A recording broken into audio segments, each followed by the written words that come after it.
But we begin with that breaking news first. Fighter jets were scrambled when an airliner headed to Europe was forced to return to the U.S. And thankfully, it turned out to be a false alarm, but the incident shows once again how on edge we've become about flying.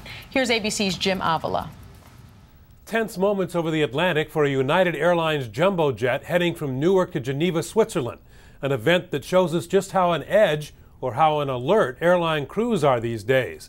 Less than 2 hours into the flight, a flight attendant noticed a camera stuffed into the compartment on the back of an empty seat. After asking passengers if it belonged to anyone on board, the flight attendant told the pilot, who, according to the TSA, out of an abundance of caution, decided to turn around and, escorted by fighter jets, which is routine in this type of scenario, landed at the closest airport, Boston's Logan Field. There, passengers were rescreened and the camera inspected by security agents.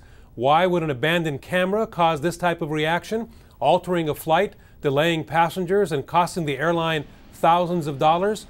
We do know that security officials believe terrorists have been searching for new ways to get devices past the TSA, and intelligence officials believe the man behind the underwear bombing was trying at one time to develop a way to hide a bomb in a camera. This flight attendant and pilot thought they may have stumbled onto something, but it was nothing more than someone's now missing vacation pictures.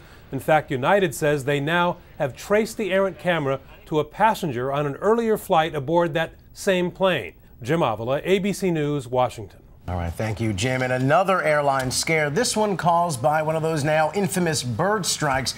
A United flight landed safely after colliding with a bird as the plane descended into the airport in Denver. Well, check it out. The impact actually tore a huge diamond-shaped hole right there in the nose of the aircraft, but there were no injuries on board. You just don't think a bird could puncture a plane? Am I the only one kind of stunned by the force of that? I'm stunned. I can't believe it. I don't think when Captain Sully had to navigate his plane onto the Hudson River, I don't think we saw pictures of sort of that type of huge hole in the plane. You think a plane would just kind of plow over a bird, but instead that bird kind of, it's amazing. So I'm not an engineer, so no.